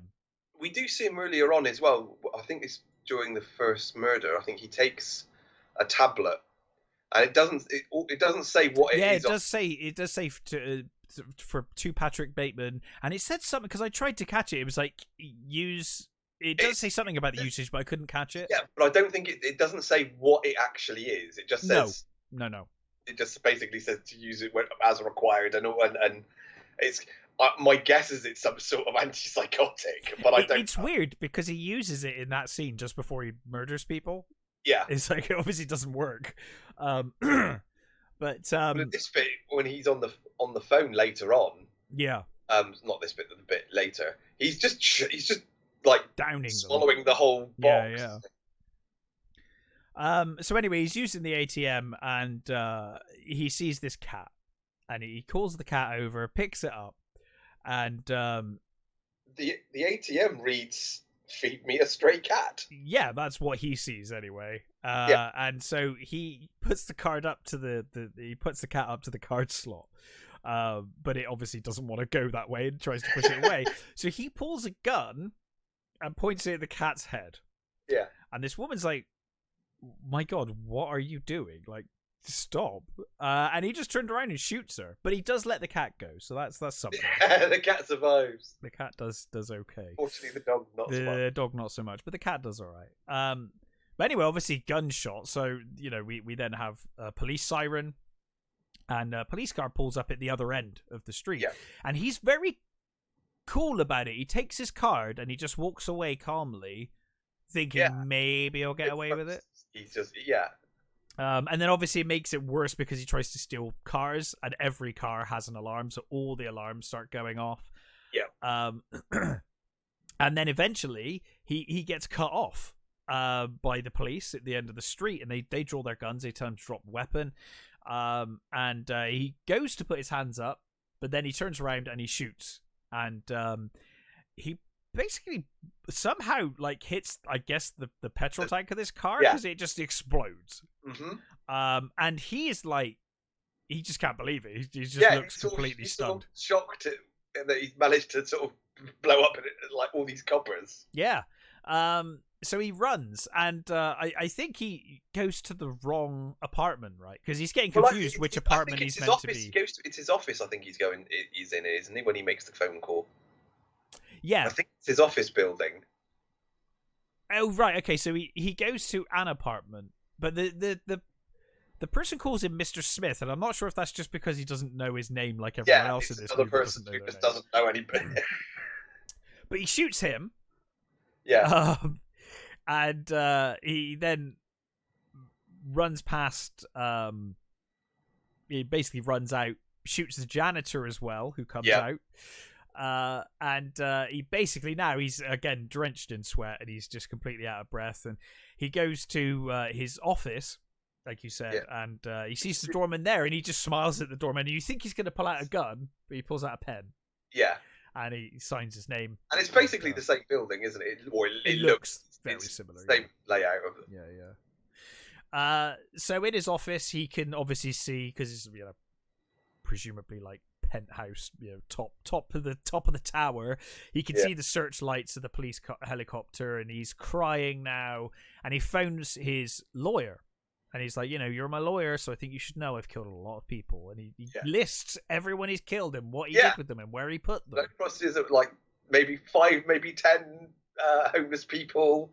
And then he's like, and then tonight I had to kill a lot of people.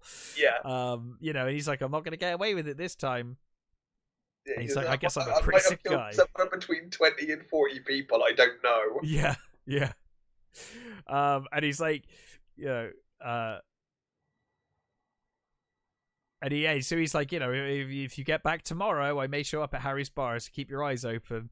So he kind of tries to compose himself, and he kind of hears the helicopters buzzing further and further away. So they're going away. And then it's the next morning, and he showers, he puts on his suit, and he goes to Paul Allen's place, and obviously all the bodies are still there, and he's got a mask, and it looks like he's ready to clean up. But as he gets there, he finds the place is empty and everything's painted. They did a bloody quick turnover on that place. Kind of bullshit, but fine. I mean, that is one thing I will say about this movie.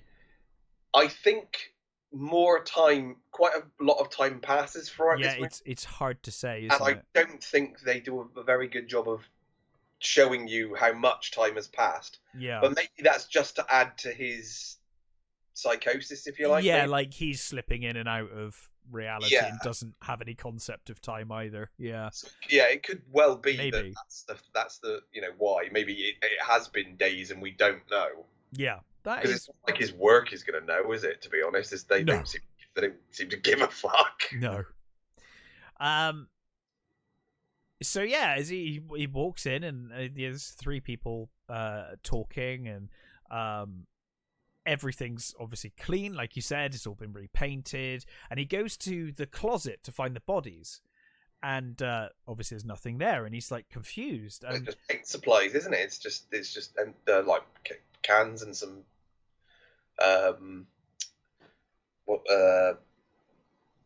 covers and things, isn't it? And this woman comes in and she's like, "Are you my 2 o'clock?" And he's like, "No." And he's like, I'm looking for Paul Allen. This is Paul Allen's place. Doesn't he live here? And she's like, "No, he doesn't." Did you see the ad in the Times? Yeah, her face changes, doesn't it? Her face sort of drops slightly, and you can see she's wary. Yeah. And she says, "Did you read about it in the ad in the Times?" And he's like, "No." Yes, I did. And she's like, "There was no ad in the Times." She's like, "I think you should go now." And you can see in her, she's quite brave though. She completely stands up to him, but she clearly knows. She knows who he is. And she says, "Never come again." And he says, "Don't worry, I won't." But he's still completely confused, by this sort of thing. And then it's interesting, because then he goes outside and immediately he walks to a payphone and he calls Jean. And he's like downing, like you say, he's downing. He's chugging the pills. And he's like, "Jean, I need help." And she's like, "Patrick, is that you?" And she's like, "Oh, Craig McDermott called. He wants to meet you." And they're at Harry's bar for drinks. And he's like, "What did you say, you dumb bitch?" And she's like, "Oh, Patrick, I can't hear you." And he's like, "What am I doing?" And he's just kind of like, again, he starts crying. He's like, "I don't know what I'm going to do." He's like, "Oh, I don't think I'm going to make it to the office this afternoon." And she's like, "Oh, why?" And she's like, she's just like really worried about him. She's like, Patrick, what's wrong? Are you all right? Are you sick? And he's like, stop sounding so fucking sad. Yeah. And he hangs up. And of course, she goes to Patrick's desk then, and she finds the notebook. Yeah, it's like his appointment book, isn't it? And obviously, there's regular appointments, but as she turns the page, one page has got someone getting killed with a shotgun. Yeah, and it's each sort of as he progressively turns each page. It just gets worse and worse. There are more and more of the little drawings. Like, just first of all, it's just one here and there, and then it's pages, 2 or 3, and then it's the whole just filled completely, both pages full of mutilations and murders and just general messiness. Yeah. So Patrick gets to the bar, and he still looks awful. He's still he kind of tries straightening his hair and kind of tries to make the best of a bad situation. But he looks awful. And they they're just talking shit, and one of them's drinking mineral water now, and they're like, oh, he's a changed man, and drinking mineral water. They're like, oh, he still can't get a reservation to save his life, and Bateman's like, I'm not going anywhere if we don't have a reservation, and and then Bateman spots his lawyer, and he walks up, and he's just like, did you get my message? And the lawyer's like, oh my god, yeah, that was hilarious. He's like, the lawyer calls him Davis. Yes, well, again, the names just all over the place. Like, no one knows who anyone is. He obviously doesn't even know who it is. Even though he said in the message, he's like, it's Patrick Bateman. Yeah.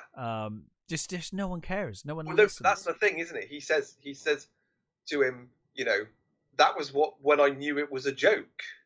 Yeah. And he's like, what do you mean? He's like, Patrick Bateman's just boring fuck. He'd never do anything like that. There's no way he would, Patrick. He said, if you had said it was one of the others, then I would have. Yeah, I would have believed you. Taken it seriously, but you said it was Patrick Bateman, and there's no way. Yeah. Oh, excuse me. And he's like, I know, he kind of gets angry. He's like, I did it. I killed them. I'm Patrick Bateman. Yeah. I chopped Talon's fucking head off. He's just the lawyer is just completely stony faced, and he's just staring at him. Yeah, and he's like, the whole message I left on your answer machine was true. Yeah, and Carnes is like, look, stop joking around. Like, I'm done with this. The joke's over. It's not funny, And he's like, I killed Paul Allen. I liked it. I can't make myself any clearer. And he's like, yeah, I just don't find this funny anymore. Yeah. And he was like, it was never supposed to be funny. And he says, it's impossible for you to have killed. Yeah, and he's like, why, you stupid bastard? Yeah, because I had lunch with him twice in London last week. Yeah, just 10 days ago. Yeah. And then he basically just breathes past him. It's like, nah, if you'll excuse me, and goes. Yep. And, he's completely thrown by it. Well, he starts doubting himself. Yeah. He's like, did I actually kill him? Maybe I didn't kill him. And he's like, maybe I am Davis. Maybe my real name is Davis. Like, who knows? He's completely confused and thrown. And we kind of cut back and forth to Jean looking through the notebook, getting worse and worse, like you said. Yeah. And then eventually Patrick just goes back to his table, and they're watching the president, aren't they? Yeah, Reagan. Iran. And one of them's basically saying, how could he just lie like that? Yeah. Shit. It's like, just like you lot. It's exactly the same. Yep. I guess you recognise your own. And of course, Bateman just starts laughing about it. And he's like, oh, I'm just a happy camper, and he's just perfectly happy. Yeah. And they say about Reagan being like, he presents himself as this harmless old codger, but inside doesn't matter. Yeah. And then we get the one last monologue with Bateman. My pain is constant. Yeah. Sharp. Yeah, he's like, there are no more barriers to cross. Yeah, I'm never gonna get punished. No. Nothing he's like, my confession means nothing. Yeah. My pain is shot, and I want to inflict it on others. Yeah. And then, of course, behind him there is a sign that says, "This is not an exit." Yeah. Which is, I think, the last line of the novel. Right. But yeah, so that was American Psycho. I love this movie, and like I said, I have not read the novel, so I assume, I hear it's very good and whatever. But as a film in its own right, I think it's superb. I think Christian Bale's performance is amazing. I think everyone's performance is pretty solid in this. Defoe, like you said, is very good. I didn't realize they did the different takes. And that worked. That's very effective. That's really good. Really well done. Yeah, it's a nice idea, isn't it? But yeah, 100%. And I love the fact that Bale said that he based his performance on Tom Cruise. Right. He said he saw him on an interview in Letterman, and he said he was talking and stuff, but he could see that behind his eyes there was nothing, and that's basically what he was trying to convey was from this interview with Tom Cruise. And apparently Tom Cruise in the book lives in his apartment building, so he meets Tom Cruise. Right, yeah. I think he meets Bono as well. I think Bono is in the book as well. Oh, okay. Yeah, so there's a few little bits like that. Yeah. And there's another one. I don't know whether you've seen so Ellis actually liked this in the end. I think he wasn't sure how it was going to go, but he liked this version. But he was previously sort of burnt by the movie. Do you know Less Than Zero? Yes. So the book that he did before that, they turned it into the movie with Jamie Gertz and Robert Downey Jr. and Andrew McCarthy. And basically the film, I love that film. I think it's a really good film. Movie, yeah. But apparently it bears pretty much no... Right. It's nothing like the book. Only basically the character names are used. So he was actually very wary of this adaptation, and he said he didn't set out to do like a book about consumerism or psychosis. He basically did a book on how he was feeling right at that point. Right. This was how he was feeling at the point that his life was meaningless and he was going through, a pointless situation where everything was awful and, yuppie culture and all that sort of stuff. And he said it wasn't supposed to be a critique of that. It was just how he was feeling at that moment. It just kind of went on to be that. And that's exactly what Mary Harron, when she read initially, she said she started reading the book when it first came out and she didn't like it. She said she didn't read it. And when they offered it to her, she said, first of all, she said no, but she reread it and thought, actually, enough time had passed now where she could do like a period piece. Right, and critique yuppie culture of the 80s. So that's how she approached it. Well, yeah, I mean, it would have to, in the year 2000, you'd have fingerprints and God knows what, and it would just be a complete disaster. Like, it would just, I don't even know how you would make that work, really. And I think that there's also that, did he kill all those people? Did he not? That is an open question at the end. Even he doubts it. Yeah, and I've always thought, so I think the director said she feels that he did all of the murders. She says, if anybody doesn't think otherwise, then she feels like she actually failed in her direction. Right. And I don't think she did fail. I think she did a very good job of doing. I personally think he did the murders up until the police one. Yeah. That's the one where I think his psychosis, for me personally anyway, this is my thoughts on it, is that when he gets to the police bit, that's when his psychosis takes over, and I don't think any of that happened. Right. Yeah. I think the previous murders of the prostitutes and Alan and all that stuff, I think those are real. I think he really did do those. But I think the later is more of his psyche splitting more. Yeah. Yeah. And of course there's the other one that was adapted from the Ellis was the is it Rules of Attraction? Which I don't know if you've seen that. No, I've not seen that one. That one's one of the main characters in that is Bateman's brother, right?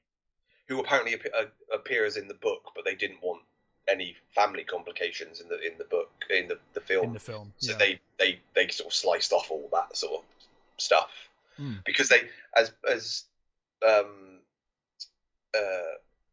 Bale said he wasn't interested in any of that stuff. He wasn't interested in any reasons why he was a psycho or family ties. He just wanted to show him as a monster. He said his interpretation was that he was basically an alien that had just come into 80s society. Right. That's how Bale sees Bateman. Which kind of works perfectly, I think. Yeah, it absolutely does. Yeah. And I think I will actually read the book at some point. It's been on my list forever. I've just never got around to it. But yeah, just not enough hours in the day. Yeah, it's a tremendous film. Yeah, I love this movie. I've no no reason to not recommend this movie. I think it's fantastic. I think it does a very good job of balancing the horror with the black humor. Black humor, yeah, absolutely. And it's handled very well, I think. And I think the horror, the death stuff it's one of those ones where you don't really see an awful lot. Yeah. There's only one scene where you fully on get lots of blood and the actual murder. You see him kill someone. Most of the others is all suggested and all off screen. Yeah. And I think in the book that it goes into horrific detail in the book. Sure. But I think they actually did a very good job of gauging it in this. And yeah, I think Mary Harron did a stupendous job of directing this. I think it's just a really good movie. And Oliver Stone was the director attached when DiCaprio was attached. Oh, okay, right. So I think that would have been a much different movie as well. I think if it would have been Oliver Stone and DiCaprio. Yeah, absolutely. And yeah, it completely made Bale. It put him on the map for everyone to see, and yeah, I think deservingly so. Yeah, rightly so. I think it's a fantastic film and highly recommended by both of us. But yes, so we will be back next time with our usual reviews, and we'll need a new movie after that. Yeah. We'll figure it out. But until then, thanks for listening. Take care, stay safe, and we'll catch you next time.